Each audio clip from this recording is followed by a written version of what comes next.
Hey everybody, welcome back to the show. Today's guest is someone I know a little bit better than most because she's my sister. Mullins Means is an elementary art teacher in Cleveland, Ohio, where she spends her days inspiring PreK through fifth graders to create, experiment, and see the world a little bit differently. But Michelle's creativity doesn't stay in the classroom. She's got one of the most distinct personal styles I know, from the way she dresses for school to the way she's decorated every corner of her home, almost entirely with thrifted finds. She's the person you call when you need to know if that vintage lamp that you see at Goodwill is really worth it. And if that wasn't enough, she's also an avid gardener, treating her yard like yet another canvas for her style and vivid imagination. So today we're talking about art, thrifting, gardening, and everything in between, and what it looks like to build a life where creativity shows up in every single detail. Michelle, welcome to the show. Thank you for having me. I'm honored to It's be a pleasure. here. It's a pleasure. When I thought about the show, I was like, who can I have on? You, of course, came to the top of mind. I appreciate it, and we've been best friends from day one. Day one. So. Day one. Vividly remember when she came home from the hospital. I thought she was just for me, and still feel like she's just for me, if I'm being really honest. All right. So I'm fortunate to already know you, but we're going to start a little bit light and let everybody get to know who you are outside of the classroom.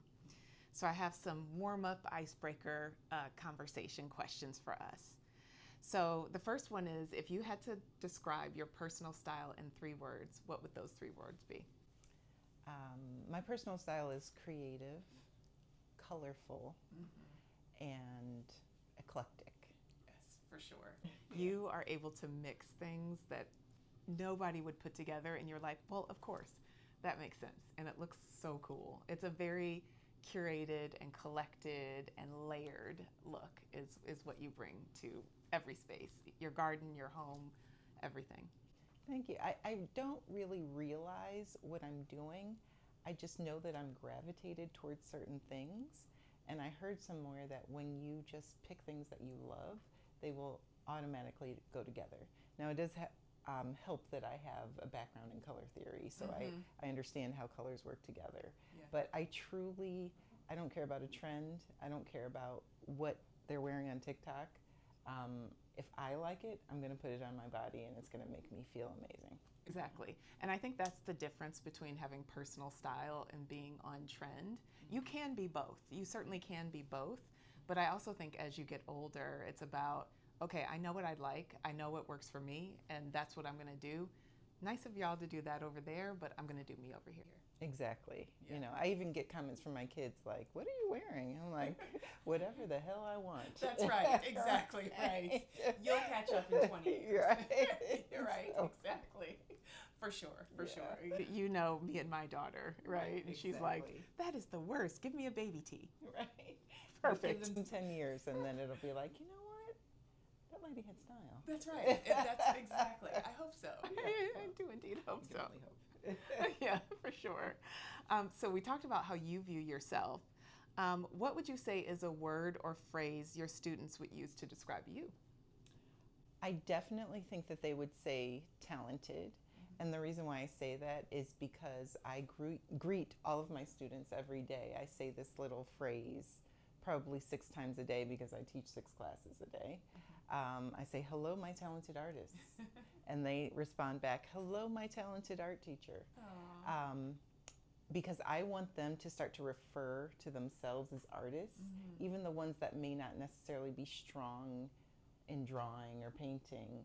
But I think it first starts mentally, and just preparing yourself to, okay, I'm in art class now, let me use the other side of my brain. Yeah. Yeah, I think that's so important because at growing up, I would have never described myself as creative or artistic. You know that about me. But I always had a sense of what I felt looked good. I think I always had a taste level, and I struggle with that word because taste level is so subjective. But I never had anybody inspire that in me until I became an adult and found it for myself. So I think that's incredibly important.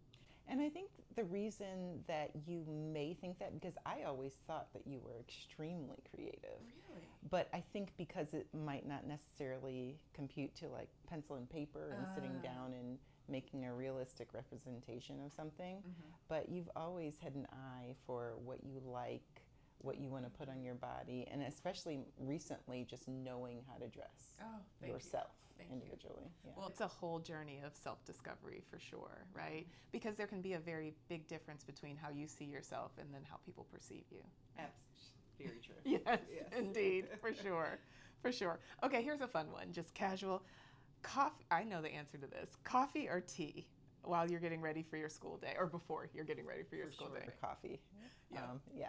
With lots of cream and sugar. Yes. Her coffee is like a piece of candy in the morning. Like a milkshake or hot chocolate. Yeah. I'm the opposite. I'm a double espresso with a little bit of stevia in there. I need that, I need that punch in the gut to get going. Right, mine is about the same as my skin tone. Yeah.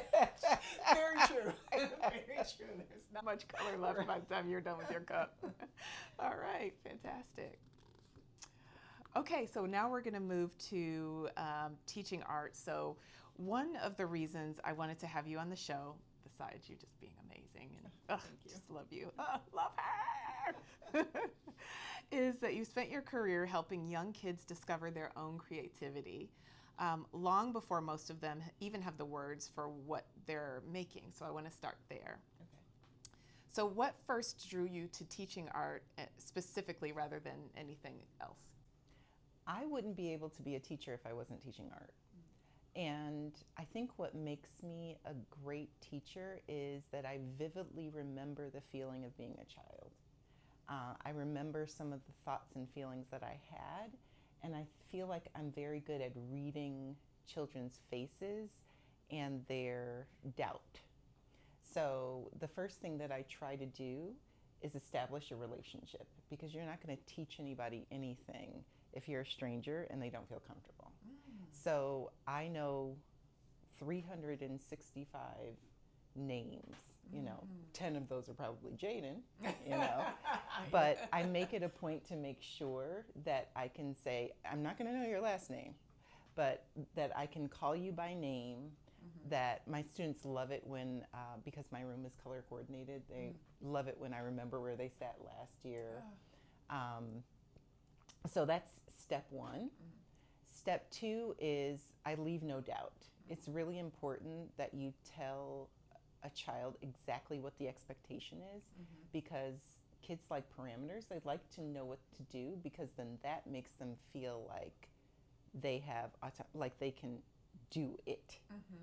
I don't know if I'm being clear, but if they know what to do coming into the classroom, then they have a sense of confidence coming in already. I mean, you've been teaching for a really long time, and I've been on the journey with you, and that's something that I've always admired about you is there's structure in your classroom, but that structure enables creativity, and it gives everybody a place in the room, because when you're creating, art can be, messy and you have a lot of things out, but people know how to start, and then they know how that's going to conclude and how to clean up and prepare respectfully for the next class.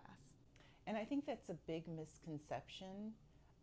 A lot of the other teachers in the building, especially if they don't know me, now everybody knows what I am and how I run my room. They assume, the art teacher, and they get this picture of this flighty person with paint flying everywhere, and and I can't tell you how many times I've heard this expression is, you have fun all day. And I'm like, girl, no. Right. Exactly. You can't be pulling out the paint right away. You have to make sure that, okay, we're not smashing bristles.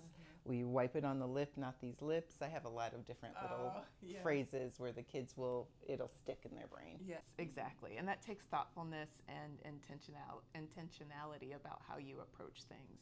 And a respect. Actually, I see that you have a deep, respect for the children, but you also command that respect back to you. I think a lot of people try to treat children like adults. And I remember as a kid forgetting things and feeling so guilty about it. But if you make it fun for a child and they remember, oh, Miss Mullins Means said that silly little thing. Yeah. They're going to remember it. Or sometimes they remind me, like, oh, you didn't say the thing. And I'm like, of course, They've been thank waiting for you. it. They've been waiting for it. Or I'll give them the control, like, yeah, keep me on track, you know? Yeah, exactly. So. Exactly. Oh, that's fantastic. You might have touched a little bit on this, but I want to know how your approach differs to teaching somebody who's in pre-K who might be 4 to a 5th grader who might be 9 or 10. Big difference, because a lot of teachers don't make the shift. I actually enjoy teaching older kids more because you're not teaching them how to hold scissors. They know how to dot glue. They have a sense or ideas of what they might want to do. A pre-Ker or a kindergartner, they will be off topic. They want to tell you any and everything about their pet, their granny, you know, that they got new shoes. So I feel like it's kind of almost like an acting job. My tone changes, my energy definitely changes. They can't sit still. So sometimes I'll mimic what they're doing. And when they see an adult doing kid behavior, they're like, oh, that's so silly. Well, why are you doing it? You know? So it kind of like, oh yeah, I shouldn't be, you know, like looking under the table and, you know, so it's definitely a gamut. And then, you know, I also have the liberty and wonderfulness of getting to know my students because those specialists in the classroom, you usually have that same teacher throughout your lower school education. So I get to see them mature from that silly, maybe crying because they're not used to being out of their regular classroom, pre-Ker to the 5th grader that's become a middle schooler and starting to wear mascara, and you're like, who are you? You know? Yes, exactly. For sure. I'm going to throw this question in. It wasn't on my list, but I think it's an important one because where both you and I sort of started our lives is different where we are now, both in our environment and things like that. And I know you've taught in 2 very different environments, starting in inner city Cleveland, and now you are in a private independent school. Talk about the differences in that experience as well. Well, I started my teaching career in the inner city, and I was excited and nervous because I wanted to help my community. Going in, I came into a brown box. There was nothing in the classroom. The supplies were everywhere. The previous teacher, I had to hunt him down because I guess they moved him up to middle school.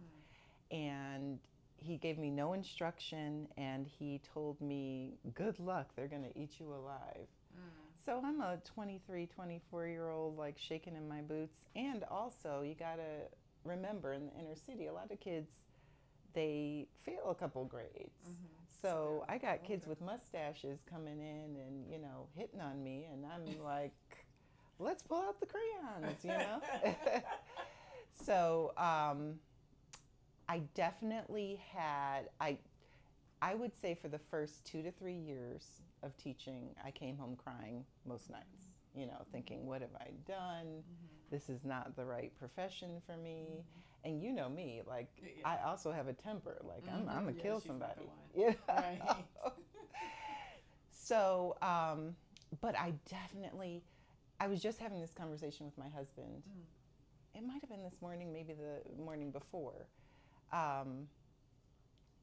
saying, you know, oh, I'm sorry, I lost my train of thought. You were talking about your experience early in East Cleveland, and you were talking with your husband, and he was comparing, thank you, the training that you get as an art education major or an artist major versus being on the job. And he was asking me which did I think was most beneficial.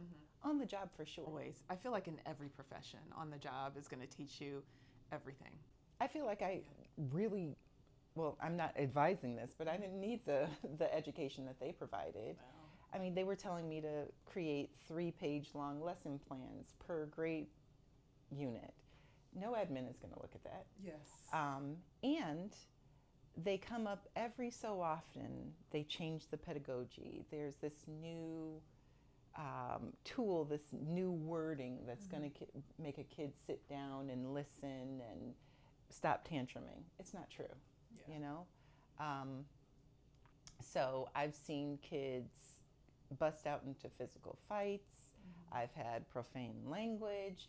But then also, if you gain a child's trust, no matter if they are in the inner city or the most privileged of children, which I teach now, then they're going to come and they're going to come ready to learn. A lot of the art teachers that were in my district in that inner city, they stopped teaching because it was challenging. I remember talking to one lady, I subbed for her. I don't remember what the circumstances were around it. And I said, well, where are the supplies? Well, I don't give them pencils because they just break them. I don't give them this because they'll just mess them up. Well, teach them how to use them properly. That's right. And I think anybody is going to rise to the expectation that you place on them, right? And it's about figuring out how to connect, because I truly believe that the core of people, no matter where you are right now in life,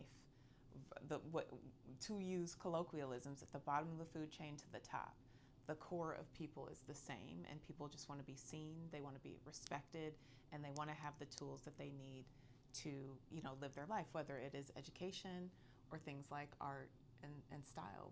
Would you say? I totally agree.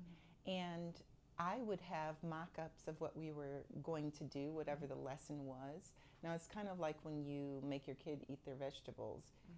They're learning elements and principles that they don't even really realize.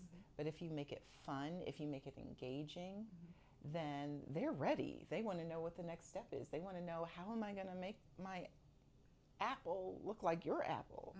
And then you got them hook, line, and sinker, you know? There you go. Let's shift gears to a particular project. So what is a project or a lesson or an exemplar that you showed that completely surprised you with how the kids ran with it? Well, I like it when kids are able to show their own creativity. I used to teach a Faith Ringgold project where the elements and principles were around pattern, repetition, but they got to illustrate the center of the quilt. And we just used, you know, wallpaper scraps and things like that to provide the textures of the quilt. But it was just interesting to hear the stories or things that they came up with that were important in their lives. And it also made me to be able to share an intimate story of mine where my example was the night that our father convinced us that Santa didn't come. Oh. And it was an illustration of the two of us, like, devastated, you know. Exactly. I remember that well. And he had just moved the stuff. Right, to another room. So, you know, I get excited when they are excited to share their work. And, or when another student is inspired by someone that's not scared to take risks. Exactly. I'll share something that has always been meaningful to me because, you know, fashion is my thing. And I remember how you had the kids create fabric and you sewed it into a skirt and you wore that to school. Like, how cool to see your art teacher actually wear something that you had a hand in creating. It just I don't care who you are, from the most artistic kid in the class to the least, you know, that's going to mean something to everybody. And I get gifts from my students all the time, and I try to be mindful, because if a kid says something, they mean it. You know, as adults, we learn to put on airs and say whatever sounds right. But if they give you something, if they say something, it was really thought about and come from the heart. So I try to wear that brooch or those earrings that they made out of puff balls, because I remember as a kid, I would be looking and like, oh, she didn't really like that, you know. So you know, where did it go? Where's that bracelet out of paper mache? Mom's not wearing it. Exactly. Very true. So just talking in terms of personal presentation, do you dress differently on days you know you'll be doing messy projects versus regular days? It depends. Like, for example, I won't wear my white blouse on a day where I know we're painting. But I also design aprons that are kind of like my tool belt that I wear every day. And the kids even tease and they say, wow, because I'll like whip out a pair of scissors or a staple remover, or I need a glue stick, and I have it. So it's kind of like Inspector Gadget in that way.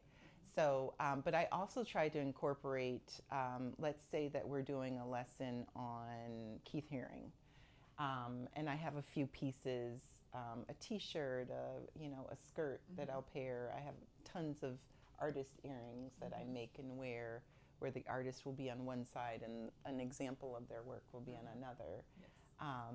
And it's become, after we do our greeting, like I talked about, the kids will say, they'll look me up and down because they know, oh, does she have her pencil shoes on? Or, oh, you have that hair clip that I love. And it creates a relationship between us as well. Yeah.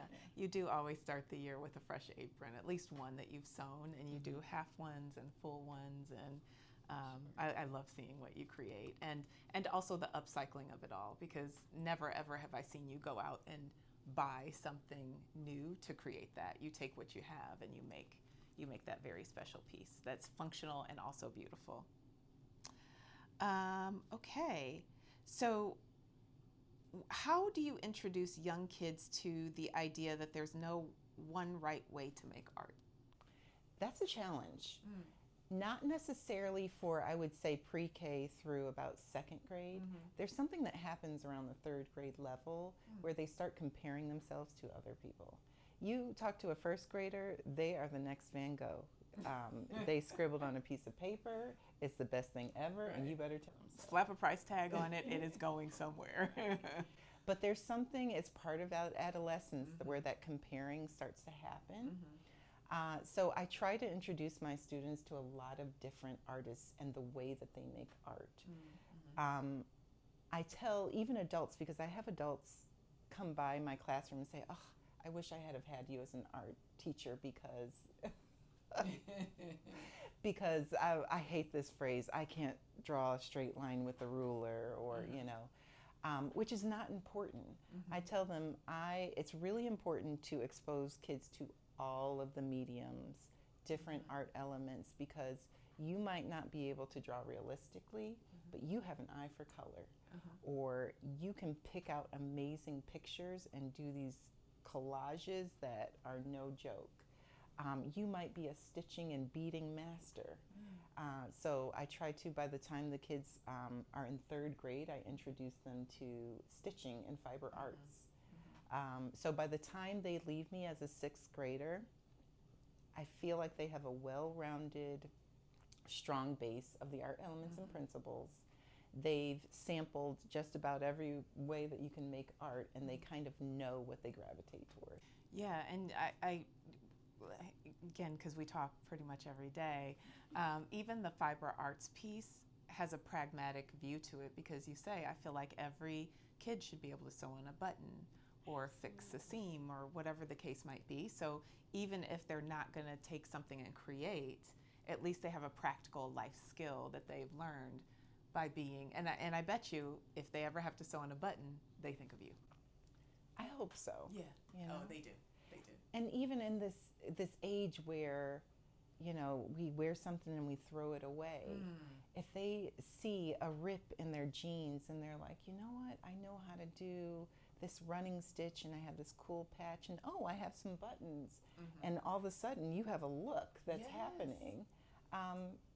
And you can't go to a Walmart or Target and find something like that. That's right. That's right. Speaking of things that you wear, what is the funniest or most unexpected thing a student has ever said about your outfit or classroom decor?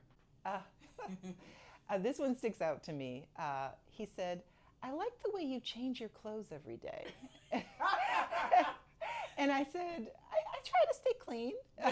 And another adult happened to be walking by and they just busted out laughing because, kids just say, they don't realize the funny behind it. Also, I, like taking risks. I get to be a little silly and whimsy with the way that I style myself. So I have a whole Henri Matisse outfit.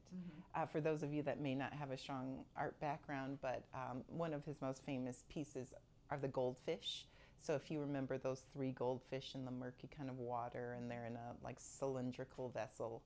So I have a blouse that has like a watercolor painting of it, but I created an actual headpiece where it's a bottle of fish, and there is fish swimming in the bottle, and there are vines and things, and the kids are just like mesmerized. And I'm like, yeah, let's talk about line. You know, that's how you hook them in. Right. No. The opposite of the goldfish shoes on I'm gonna get you, sucker. It's on your head. Exactly.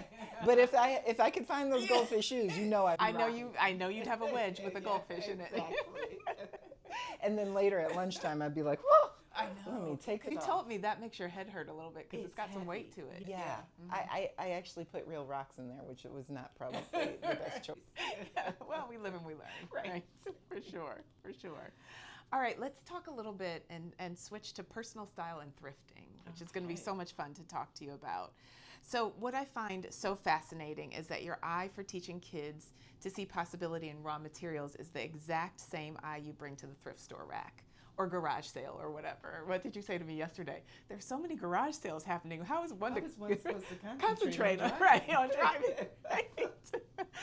You've built an entire personal style and home around finding beauty that other people walk past. So, with that, I want you to walk us through your thrifting process. Do you go in with a plan, or do you let the environment surprise you? For me, it's important that I do not have a plan.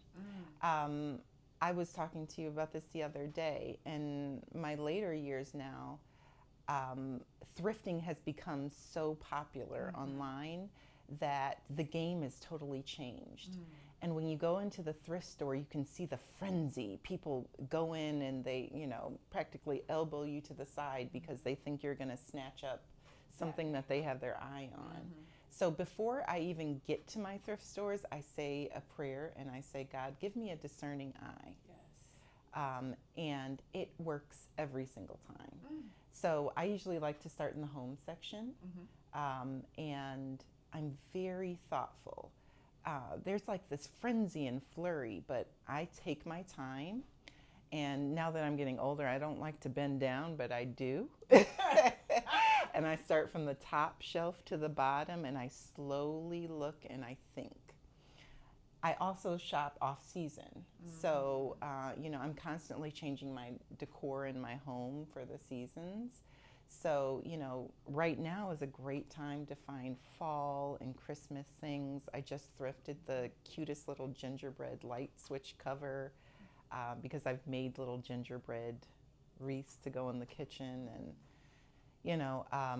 after I make my way to the home section, and what I also notice is don't pay attention to the color, the finish on something. Oh, you are good about that. Yeah, if you look at the overall form of a shape, you can change the finish on it. There might be this hideous floral arrangement in this stunning vase or vessel. Just throw that mug out, and I will take a look at things like embroidery and stitching, things that people made with their hands often catch my eye. I hate these shows people do where it's like, these are the elements to get the boho look. And they're like, get this vase, get that. It's like, no, that's not how it works. Anything rich takes time to cultivate. Yes. Same with wardrobe. Yeah. Same with wardrobe. So I like to look at the fabric. A lot of people assume that, a curtain can't be turned into a skirt, or this pillowcase can't be turned into something more. I actually have a whole series of embroidered, stitched pillowcases of artists' faces that I keep in my classroom. So I'm attracted to patterns and colors and textures. And a lot of people, can't believe that, oh, that's from the thrift store, or they get a ick feeling about it. But throw that mug in the washing machine, and it is better than any other thing that you can find out there. So usually after I do that, I go to the toy section, because I also have an early finisher section in my art room. where I have things like Etch-a-Sketches and like vintage games. Old school games, the good stuff. Right. Yes. And they think that I'm like Houdini over here because, you know, this generation has never seen jacks. And I teach them how to play jacks, and they think I'm like a rock star. And I'm just sharing part of my childhood with them. You're right. She is a rock star. Right. So, you know, and that early finisher, again, keeping the kids in mind, I was always a slow finisher, and it felt like everybody was just done automatically. So that takes away the pressure of the kid that usually with the best artwork is taking their time and being more mindful, while the kid that is finished wants something to do and busy themselves. So, you know, I have that section in my art room. And then I thrift for my sons. If my husband would allow it, I would thrift for him. Yes. I'm really drawn to jackets. I'll look at the shoes. Even if the shoe has like a really cool bobble on it. I mean, anything with a bow, a bead, I am zeroed in. Yes. But you can cut that off of there and make a hair clip or earrings, and you know. Yeah, just seeing possibilities and everything. I mean, you just thrifted me a really beautiful brooch that I have in my bag today that I'm going to take with me and wear. So not only does she do for her family, but she's always having other people in mind as well. It's exciting to be able to give Lady Lux something that is from the thrift store. Yes, and I receive it. I always say people think that I won't be impressed by the little things. The little things is what impresses me the most, always. What is the best find you've ever scored, and do you remember what you paid for it? Thrifted. I think that the art section is really overlooked, and you have to be very discerning when you pick through there. You know, we don't want the puppies playing poker artwork. Right. You know? Yeah. So I actually found a print from an artist, I can't even recall their name, but I always try to look for things that speak to me in my personal life. I'm really into family, I'm into my Black culture, I'm into women empowerment, I'm a feminist. So if I see images that represent that, and I think I will say being an African American woman and thrifter brings another element, because I am not going to choose the same art pieces to bring into my home that someone that is not a part of my culture would or be attracted to.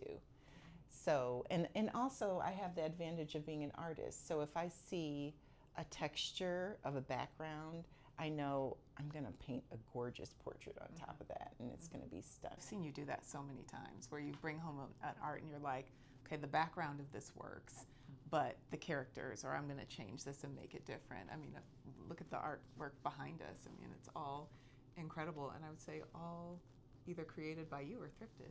Exactly. Yeah, for sure. So you would say the art pieces are your best thrift scores. Exactly, and they're living on my walls and in my home every day, so I get to have that same falling in love with them and seeing them every single day. So it's like I get to relive, like, I remember when I'm looking at one of my paintings now, found you, and I still love you. Right. That cost per wear is nothing, real quick, because you get through 365 days in a year. Yeah. And that's that. Well, before we get into the next set of personal style and thrifting questions, I want to talk about outfits. What are we wearing today? So can you tell the people what you're rocking? Well, I don't know who the name brand or designer is, but you can see that color baby color, you know, is what drew me to this outfit. I just thrifted this maybe 3 days ago, and it has the Eiffel Tower, and I think this is, you know, the Vatican maybe, or something in Italy, it looks like. Yeah. So, you know, I'm wearing a toned down version of art teacher swag. So if I were going to school, I would have brightly covered tights on, pulling one of the least prevalent colors in the outfit, and I would have an Eiffel Tower hair clip, and, you know, I would probably have, you know, some sort of French inspired earrings on, and, you know. Yeah. And is it too personal to ask how much you paid for it, just to get an idea of thrifting? How much did I pay for this? $4. $4 for that beautiful look, yes. And then you talked about the earrings that you created. Right. I especially wore some of my artist earrings. I'm wearing Bisa Butler today. So I always do a portrait of the artist, and this is part of teaching my artists. And then I'll have an example of the type of work that they create. And I like to put a little fabric kind of backing just to add a little bit more texture and color to the pieces. You know, a lot of earrings and jewelry that I make happened out of necessity. They have a lot of websites that are for art teachers, and you'll see the same 3 artists. Male, European. Yeah, exactly. You know, it'll be Van Gogh, it will be Keith Haring, which, you know, I can respect more. So I was looking for the Romare Beardens, the Kahindi Riley, yes, the Elizabeth Catlets, and couldn't find them. And I'm like, you know what, I'm gonna make my own, you know, and I have a whole series of earrings that I love to wear. That's right. And that, my friends, is personal style. So for me, what I'm wearing, so I am en route. This shoot is on location, and I'm, you know, between work assignments, so I had to pack light. So I packed this little Fendi 2-piece. What I love about it is it is cut out as if it's lace. It's just a very specific machining technique. And the Fendi logos are in here, but you probably don't see them, which I really like. So kept it light and easy for today, and then I kept the jewelry simple. Again, a girl's trying to get through TSA, okay? So I've got on my Chanel Huggy earrings, and then this one is David Yurman in my back hole. And I think that's, and then my regular, y'all see the stack all the time. And my Michelle watch, which I've had for almost 20 years. This one, MVP, this Michelle watch. I love the size. So that is what we're wearing. Okay. All right, let's go back to personal style and thrifting. So has a thrifted piece ever become a whole outfit's inspiration? I'm trying to think. Where you bought a thrifted accessory and you're like, oh, I want to build an outfit around this, or a pair of shoes, or... I definitely have hunted for a pair of shoes. I already had something in mind that was going to be the base for that design. Anytime I see polka dots in the thrift store, I automatically think of Yayoi Kusama. So I'll say, okay, well, I have a dress in polka dot, a skirt in polka dot, but this is a different color. So I really just kind of look, and I can't even tell you, a lot of people ask me, where does your inspiration come from? And I can only say God, you know, because I really don't know. It just comes to me, and then it happens, and then I love it. Yes, exactly. You do definitely have a divine gift for it, that's for sure. Thank you. Yes, yes. Do you have a fashion risk you took that totally paid off? A fashion risk. You know, a lot of the teachers that I teach with come to school in sweatpants and t-shirt every day. If I had to do that, I would be utterly depressed. I don't know how people do it. So I guess a risk for me is I've always thought or gravitated toward wearing things that are a little bit different. I can even remember in 4th grade where I got this baseball hat, and I got these cheap little plastic colored beads, and I strung them all through the hat. And one of the other little girls I went to school with made fun of me. Like, what is that on your hat? And then... Because she could never. Well, a week later, No. she came with the same, and then all her little cronies were, oh, that is such a great hat. That was the lesson right there, which I try to instill in my own kids. Don't worry about what other people like. If you like it, and if you like it, you're going to wear it with confidence. Right. And, you know, sometimes I don't want to get up in the Cleveland wintry cold and go teach art. But I'll say, oh, I have that you know, that scarf that I, you know, knitted into a paint palette, and Yes. I'm going to be cute. And that'll be what I need to get me out of, you know, yeah. out of the bed. So, Yeah, it's the same for me. It's getting dressed in the morning is a really important part of my day because my day job is not an overly creative one. I think you can be creative in any job, but my day job certainly is an overly creative one. So it's my time to just be able to be creative and, you know, to sort of suit up, put on your armor for the day, whether you need a pick-me-up or, you know, whether you need to protect yourself, to your point, from the cold with something fantastic. But it's the ability to show who you are. And somebody had said once, your personal style is a way to communicate to the world, because not every person will have the opportunity to have a conversation with you. They don't know what you're about, but you can signal what you're about by your personal style. And I think that's the case whether you are being intentional about what you wear or whether you're not putting much thought into it. It sends a message. So. Exactly. Even with my aprons, my apron is kind of like my suit of armor, how I am ready for the day. But if you're rolling out of bed and, you know, you're presenting to your students and you're disheveled and, you know, you have the messy ponytail, not that a messy ponytail can't be fabulous in certain, you know, context, but, you know, I'm ready. You know, I got my pencil behind my ear. Which is your signature. Yes. And it's so funny, the kids will try and balance their little pencils, but their ears are miniature, so it'll keep falling out. Yes. And, you know, I have my outfit on. A lot of times the apron coordinates with the outfit, and we're rocking and rolling. We're ready. Yeah, they know you're ready, and so they're ready. Yes. Absolutely. Wonderful. If your closet could talk, what era or decade would it say it's most obsessed with? I don't think I particularly, when I was in my 20s, I really gravitated toward 40s fashion. I have always been very feminine.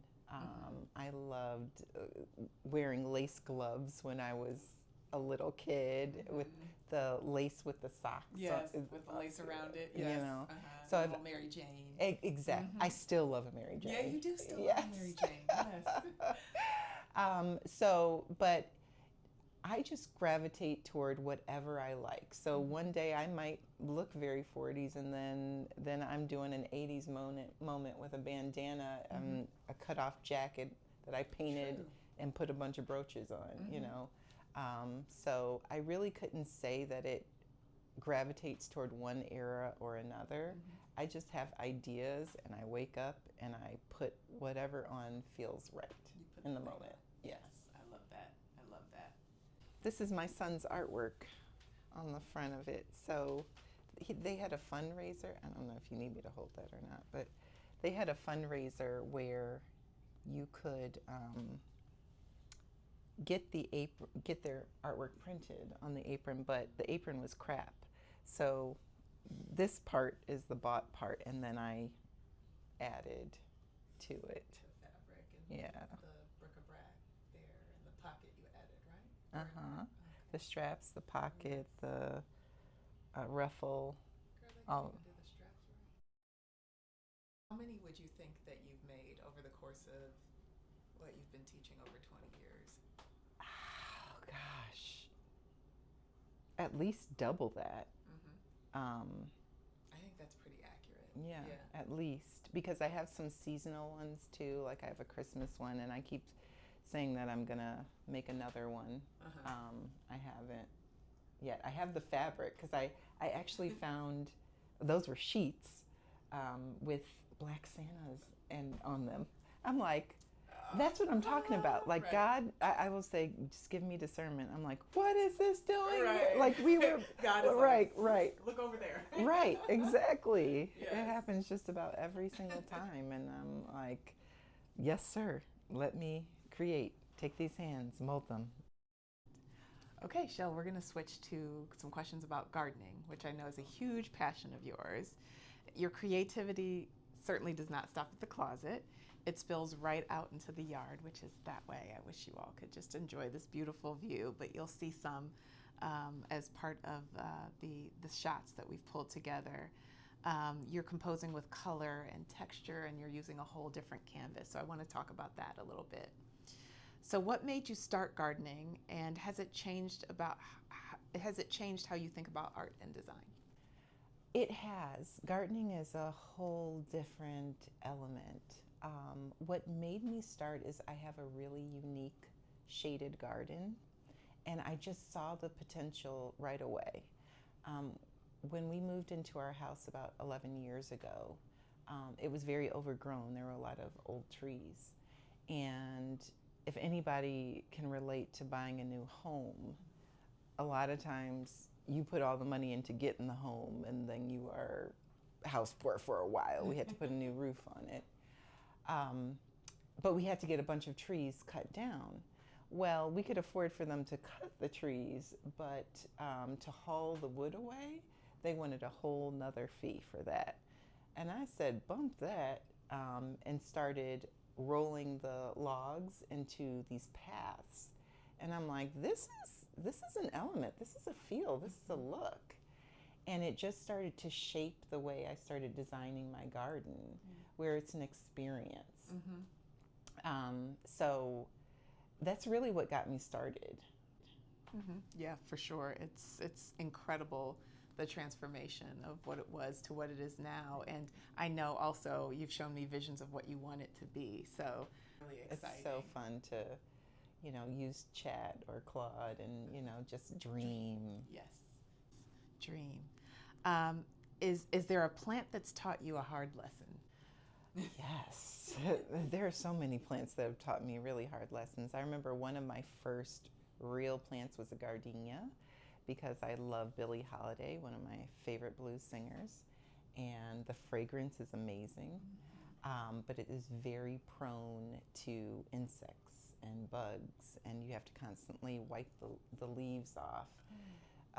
And it's heartbreaking when you fall in love with a plant and you're just watching it die. Like, you give it the water, it gives you an eyebrow, you change the window, and it's like, girl, please, until it finally, it's, like little sticks and just shrivels away from you. So I killed that one promptly. Also, I learned so much outside dealing with the pests and learning to plant for my environment. So I already told you I love color. So when I first thought about gardening, I wanted roses and I wanted dahlias and I wanted these big, beautiful plants. Well, I have sunlight for maybe 3 to 4 hours in the day. So that's not going to mesh well. So I had to start doing my research of what will work in my garden and what I love. And I'm starting to put that into practice. Yeah, definitely. Just thinking about our earlier conversation about you learning what worked in the classroom, and then, now this is a whole nother classroom that you're learning. Exactly, for sure. And it opens up another opportunity for me to thrift. I mean, I already am in love with the home goods section, but I also go to places like Habitat for Humanity, and I find these random pieces that I don't even know necessarily what they go to or where the function was, but I'm like, oh my gosh, this would be amazing in the garden, and a secret little find as you wander through the path. I would definitely describe your garden as a secret garden, right? There's always something to discover. Your garden is something to discover. It's not something to see.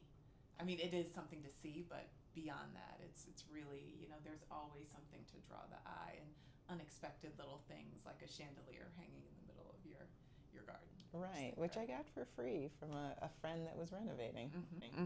For sure, for sure. How does gardening feed into your sense of style, colors, textures, mood? So I currently am really trying to focus on texture, because in a shade garden, a lot of it's going to be green. So I also look for height, different height dimension, and I'm starting to teach myself how to layer. One of the most important things from gardening, which is a life lesson, is patience, because we all want that, like, home and garden magazine where you hear the birds chirping and the angels are singing, and you're like, whoa, how did you make this magical place happen? They didn't. that's a garden that is 15 years in the making. Yes. You know? And dealing with slugs and beetles and deer and rabbits and, you know, all of the creatures that say, oh, thank you for this buffet of things that you'd like me to eat. And how about I start with everything colorful, right? Exactly. Yeah. I wonder, just thinking about, it seems, I mean, because nature is there and it's there, how much of it is about making peace, you know, versus moving out of the way? There has to be some sort of way you think about balancing that. I'm getting there. Not quite there yet. I have a bell system that I keep right next to the back door. And then I run out like a crazy woman because I'm already spraying and things like that, and just scare the hell out of those deer. Right. You know, I'm sure Are they actually scared though? Because I feel like so many deer now are just... They're domesticated. Yes, exactly. So I used to think that me just waving my hands and saying "shoo" would do the trick, but they're looking at me like, "Hey, girl, oh, are you trying to offer me?" Right. Like, yeah. So. Yeah, it's a challenge. I'm not at peace yet. Yes, exactly. Which is another, you know, life, like that is the process. What's blooming right now that you're super proud of? I am in love with my foxglove. And I was originally scared to plant that because it's actually poisonous to children and pets. Okay. But I don't have any dogs or cats, and my youngest child is 12. So not going to eat anything. So he's not going to, you know, pick up and eat. Yes. Especially if you know my child, there's no way in hell he's going to pick something up off the ground and eat it. Right. Very true.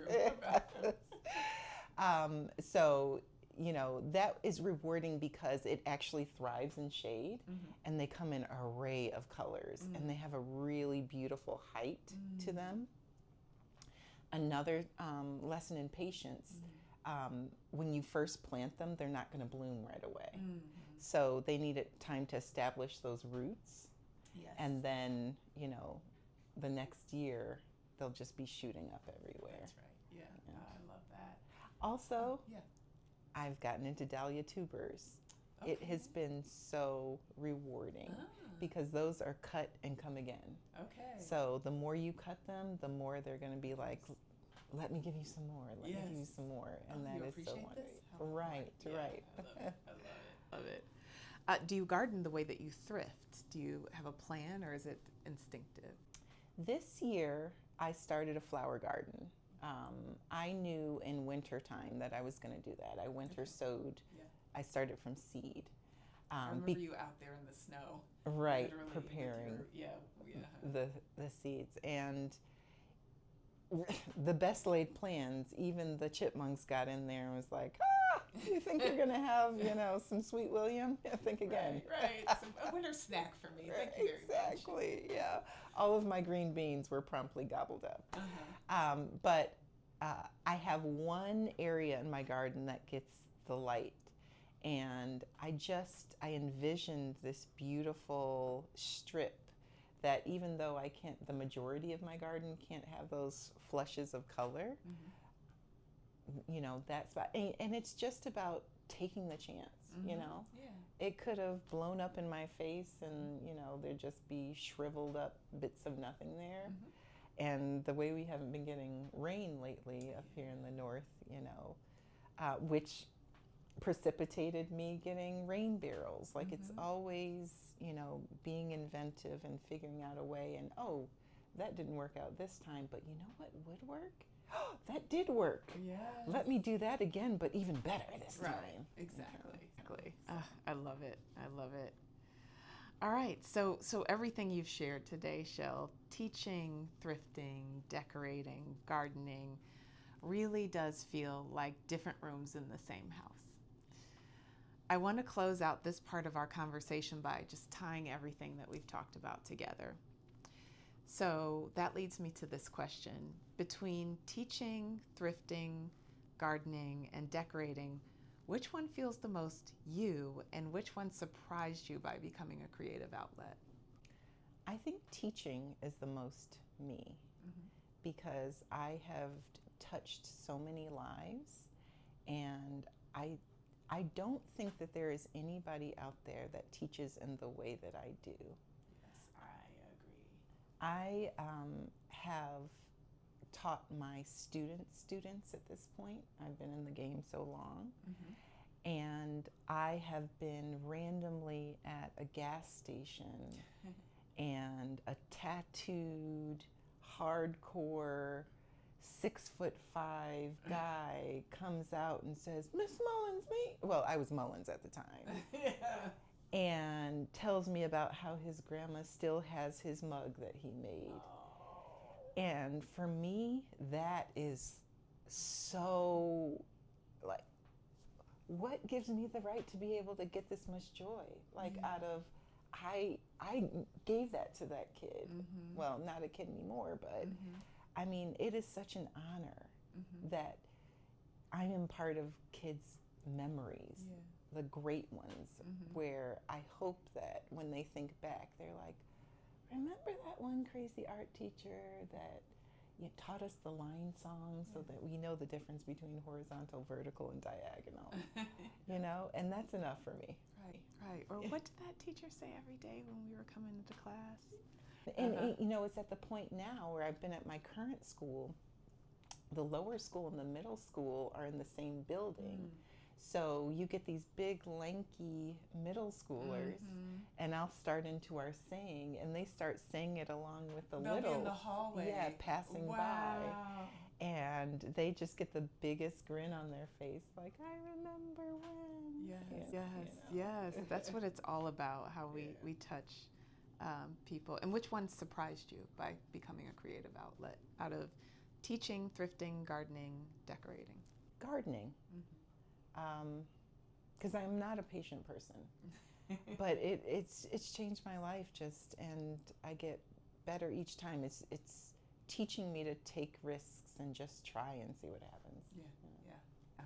I love that. Do you think that your students would recognize your home if they saw it based on how they knew you at school? So they see a picture of your home, they don't know it's yours. Do you think that they would match it to you? I definitely think they would. Now, my classroom is very whimsical, brighter colors, things that attract younger students. And a lot of times they ask me, like, what is your home like? Is it this colorful? And it is. It's just in a different way. It's a little bit more, elevated, but still colorful and layered and put together. And then final question in this one. If you had to teach a lesson using only thrifted materials, what would you make? It's really important for me in this generation that kids know how to stitch and sew. So it would probably be a fiber arts project. Yeah. And there's such an abundance of material that, you can get a bundle of buttons for $2. And kids love stitching. A lot of times people say, well, what do the boys do? The boys love stitching and stabbing fabric more than the girls do. So, yeah, it would be a fiber arts project. Right. So before we wrap up, let's have a little bit of fun. Some rapid fire questions. Quick answer, first thing that comes to your mind. Okay. Favorite art supply of all time? Fabric. Fabric, yes. One thing you'll never leave in a thrift store? A pretty lamp. Yes. Sun or shade garden? Shade. Wow. Okay. Yes. That is, I didn't expect that. If you could redecorate any room in the school you teach in, what would it be? Teacher's lounge. Bet you it's pretty beige. Oh, it's so basic. And one word for your personal aesthetic? Feminine. Yes, indeed. From day one, since you were a kid. Yeah. Well, Shell, thank you so much for this fantastic conversation. I have had the privilege to know you for as long as you've known you, but now more people get to share in the joy of being part of your world. So I want to thank you for being on this episode of Style is Where You Find It. I am truly honored. Thank you. And to everyone out there, thank you again for tuning into our program, Style is Where You Find It, where I talk to the most stylish, interesting, and accomplished people that I know. If you have any suggestions of folks who you would like to see me interview, Please let us know in the comments. And until then, keep finding style wherever you find it.